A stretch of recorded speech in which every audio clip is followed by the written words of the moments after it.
I was like, I need some decent lighting in here because my face looked like a Smurf. Optimod. Hey guys, I'd like to introduce you to the guy who's pretty much been the inspiration behind this whole project here. Boothie, the voice booth, Kiwied from the heart. Mike Delgaudio, thanks for joining me. So good to have you here.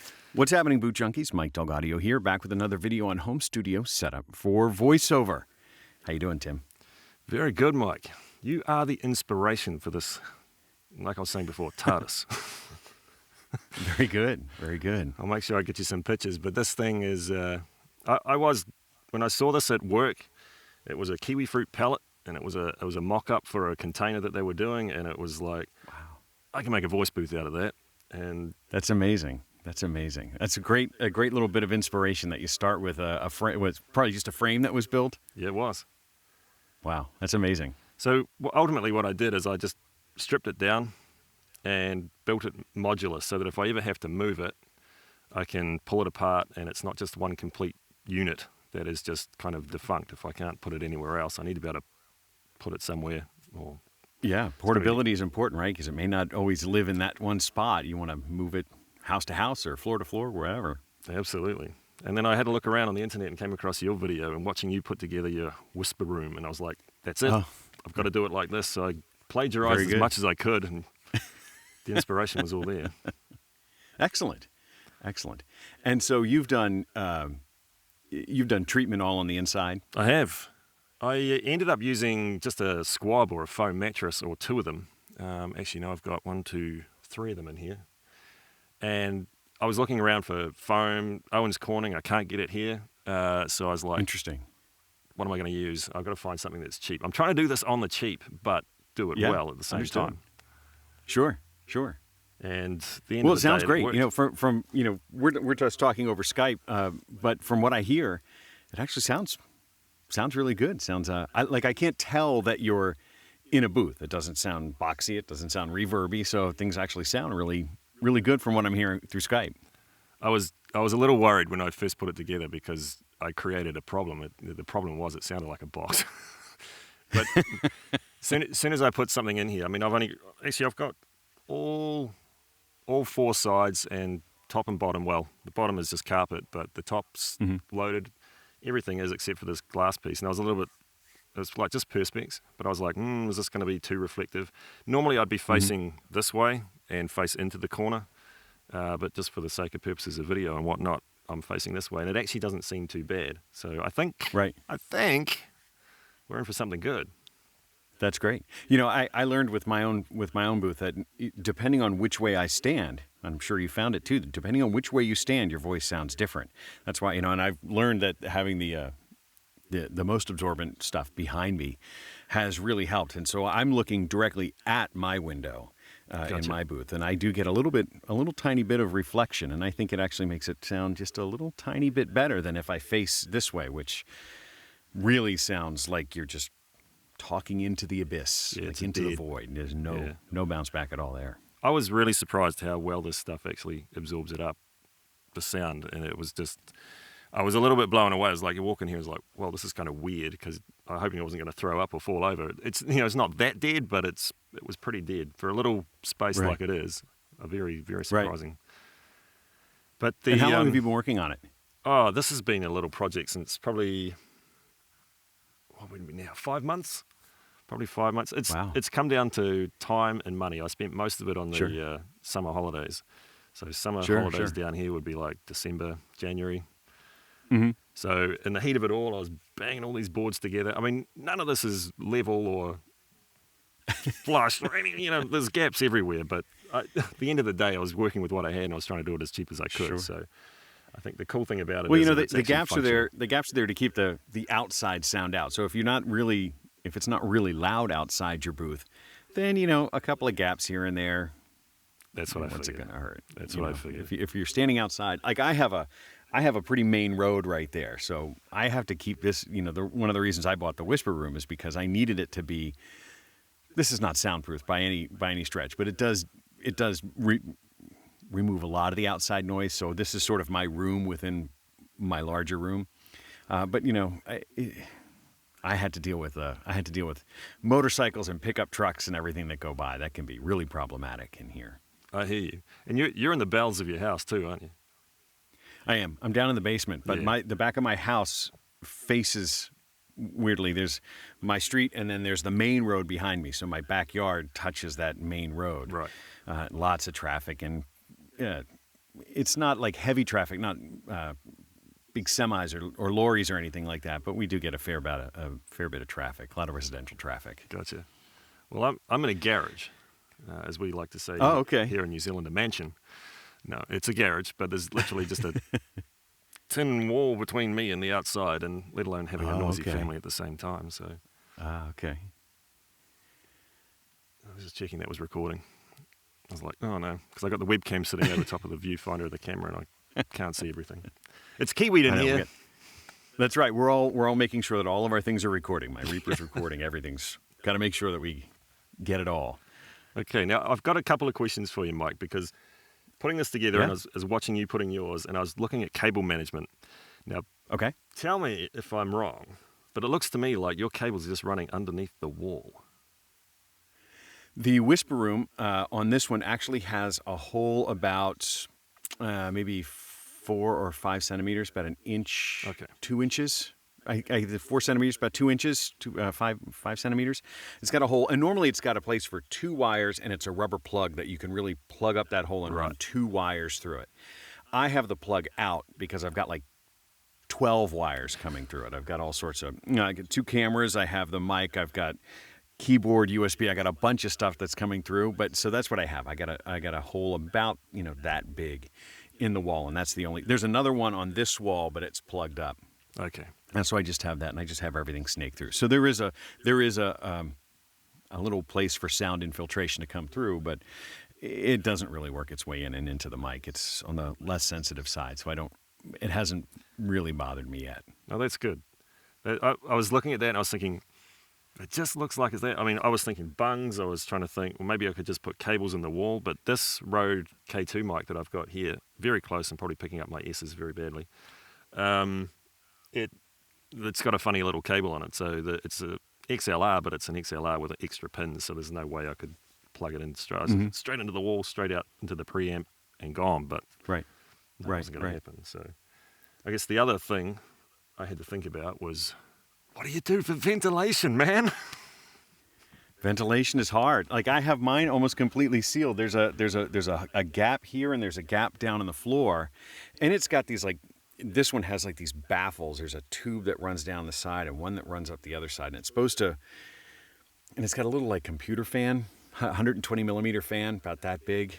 And when I turn mine on, you just get this rumble, and so I never use it. I just open up my door and let some fresh air in and then close it again. Gotcha. Because ventilation is hard. Ventilation is hard. And you're doing long sessions, right? You're in there for a long time. Yeah, my typical session is I do a fair bit. I'm not an audiobook guy, but I do a fair bit of long form. So my sessions in here are usually 30 minutes to 3 hours. Right. And when I'm 3 hours, it's, every 15 minutes I got to open this up. And I just have learned that in the booth, you sweat. It's just what happens. When you're in the booth, you sweat. You just get over it, and you stink a little, and you go take a shower, and it's the price of being a voice artist, right? Yeah. And we left our shirts on for the video, okay? Otherwise, anything goes in here. Not pretty. That's right. That's right. No, I've thought of different ideas, and there's nothing. If you want to deal with or don't want to deal with noise, and you don't want to deal with extra leakage, I mean, the idea was to keep the outside out and the inside tight. But Yeah. I can't think of any other way than just open the door. So far that's been what's best. I might experiment with something this summer. So, this essentially has 2 4-inch holes in it. So there's a 4-inch hole up here and a 4-inch hole down the bottom. And, so there's this long, dryer tube, this corrugated metal tube, and the fan is at the Ducting end. stuff, yeah. I thought about trying to adapt something so that I could, instead of having the little tiny fan, to see if I could adapt it to like a big 20-inch fan. Mm-hmm. Like a window fan. and then using some sort of dimmer controller so I could turn Yeah. the fan speed really slow so it's just spinning very lazily, but still moving about the same volume of air. I just haven't gotten to it yet, and so that might be a video project for this summer. But that's my hope, is if I can get some air movement, but just very gently through, just to pull some of the heat out, because it gets hot. Up here it gets hot. Maybe a bigger fan running at a lower speed may actually be less noise than a small fan running flat out, Yeah, because it's, might be onto the something. little one is, it's really turning. But if, I figure if I can get a great big, like a window-sized fan, that's just turning like a windmill. That's just gently pulling, 20 or 30 cubic feet per minute, just enough to change it. I mean, there's only, probably, 200 cubic feet of air in here, so it doesn't have to spin fast. Yeah, I true. don't need breeze. I just need it to exchange air. Yeah. I'm sure your reeds get better too with better air. Yeah. Well, the other thing I do during winters here, winters are very dry when you have your interior heat on. So I've also purchased, I don't have it in here because we're in spring now, but I keep a little tiny portable humidifier. Right. That's ultrasonic, and that is, for all intents and purposes, it's completely silent, but it will add a little moisture in here. Makes it warmer, but it does help keep it so that it's not totally dry. Because with the furnace and the air handlers, it can make your air really dry during the winter. True. Yeah. We suffer from humidity here, so it's our big thing. Even during your coldest months, it's humid. Yeah, that's probably the most humid. We get a wet really? winter as opposed to a cold winter. okay. Further south we go, the opposite to you guys. The further south you go, it gets cooler and crisper. But here it's just wet. Right. We've just had recent flooding, so. Oh, okay. So you don't have to worry about humidification. That's good. I think of humidity and I think my poor Mike, But here it is. I chuck it away in its box with one of those little silica pad things that sucks up all the moisture and stuff and whatnot. So. Right. But yeah. Now, next. What's next?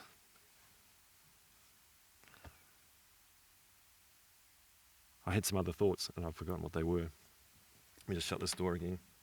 It's actually a little chilly here this morning. Very good. I've still got to work on a handle. Haven't got that one yet. I got to pull it behind me.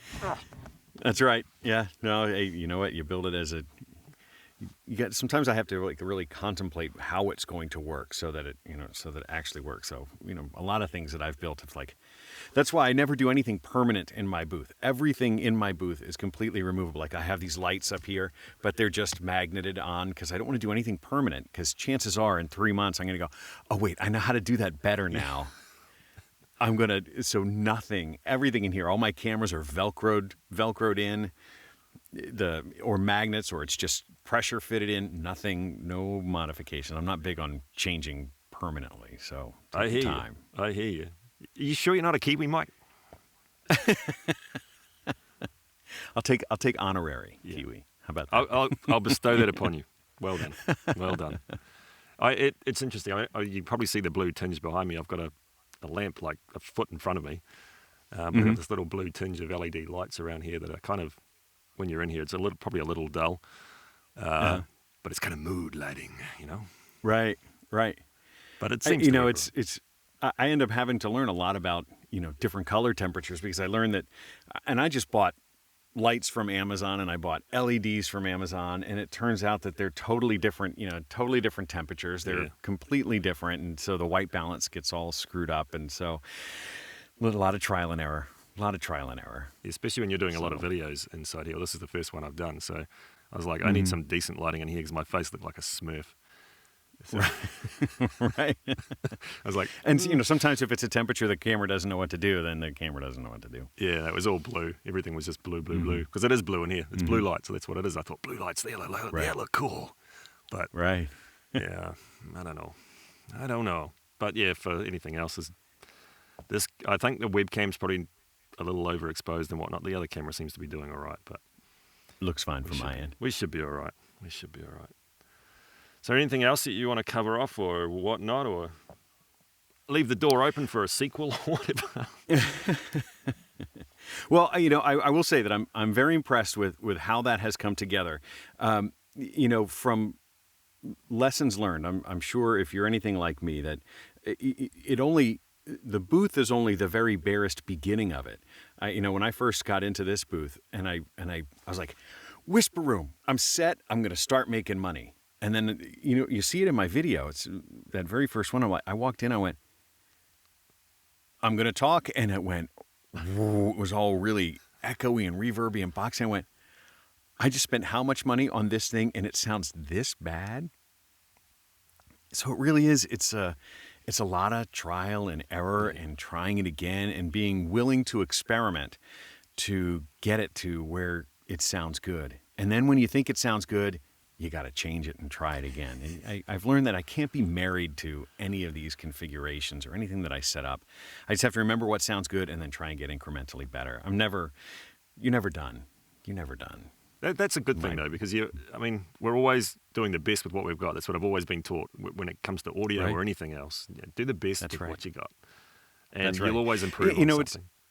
And what's really nice about it is, with the internet, and in the beginning, you might not be getting the professional recording TV commercials in your booth, but there's lots of opportunity to make a little money, to help people on their projects and earn a little bit of money. And if you're frugal and you're save, you can parlay it into getting progressively better. It all costs money, as you've learned, even as you're trying to DIY it. It's not free. Right. But if you're willing to reinvest, if you're able to reinvest into what you do, you can get progressively better. I started with I loaned myself out of savings a very, very small amount of money to help me buy a microphone and a couple of pads, and it's just how I just kept everything. Luckily, I was also gainfully employed, so everything I earned from voiceover went back into voiceover, and it just progressively keeps adding to it. And you have to be willing to not just go, hey, I got $100 for my job, I'm going to go spend it at wherever, not on my business. So you have to think of it like a business and keep reinvesting in it, and it will. You'll just get progressively better and better sound every time. I think you're right, and that's what I've focused on is like audio's got to pay for audio. I mean, yes, at some point you are making an initial investment, and you do little jobs along the way. I've got stuff going on, and there you go, the internet again. You get stuff worldwide, which is great. Yep. But you sort of reinvest back into it, so you get the equipment that you need, and it's not all about gear. It's about what you've got, making the most of it. The reason I got put onto Reaper, for example, and you're a Reaper guy, is that it's cheap, but it's so functional. It's hugely functional, and it's only going to get bigger and better being open source, and that's perfect. That's right. For since I'm not a Pro Tools studio, I don't need to be a Pro Tools studio at this point because I'm just handing off WAV files. I've never had one engineer ask me for a Pro Tools session or anything like that. They're just like, send me the waves, and that's fine. And for $60, and a long upgrade cycle for Reaper. It's been really great. It's been really great. I've learned a few tricks from your Reaper videos actually, because Reaper's one of these things that it just grows and grows and grows, and there's so much functionality in it that I still don't even know. And someone's like a little tip there and a little tip there, and it's like, hey, that speeds up my workflow. Perfect, Mike. You're the man. Yeah, that kind of stuff. It's like, yes. And I watch lots of videos. There's still so much opportunity to improve my own workflows. I just try it and just keep working at it, and you get faster and faster as it goes. You just get faster and faster. More if you're willing to learn and ask questions in Google, and go to the Reaper subreddit or watch any of the Reaper videos out there. Kenny Joya's Reaper Mania, the Reaper blog. Those blogs or those channels are amazing. There's such a wealth of information in those channels that really can help you with your workflows. Yeah, those guys are so dedicated helpful to what they do. It's are. Great because you can hone in on what you want, what you need, and all the rest can still sit there in the background. But it's, what a tool, what a real good tool. A lot of times, they're doing stuff. A lot of times it's for music production, but you're like, oh, look at how they're editing that thing, and I can try and do that for my voiceover, or however they're doing compression. Say, how would that affect my voice work? Could I make it cleaner? Could I make it faster? Could I, whatever it is, can I improve my sound by trying to find corollaries between what people are doing with music and what we're doing with voice? Yeah. Yeah. And I It's mean, good I do stuff. I It's do good stuff. both, so it's to me it's a win-win both ways, which is great. Oh yeah, there you go. Win-win indeed. Well, Mike, it's been an absolute pleasure talking to you. And again, Mike Delgaudio, the inspiration for the booth. I've named him Boothie. Boothie is, Very good. I mean, my mum's maiden name was Booth, so there's got to be something in there, right? Excellent, excellent indeed. Well, it's been such a pleasure to talk to you. Thank you so much for having me on. I really enjoyed it. You're welcome. You're absolutely welcome. So make sure you check out the Booth Junkie channel. I got the link right down there below. Mike's a great guy and he's got great video content, microphones, audio, Reaper, voiceover, all the good stuff that we love. And he's just a great guy. He's funny too. Cheers, guys. We'll see you next time.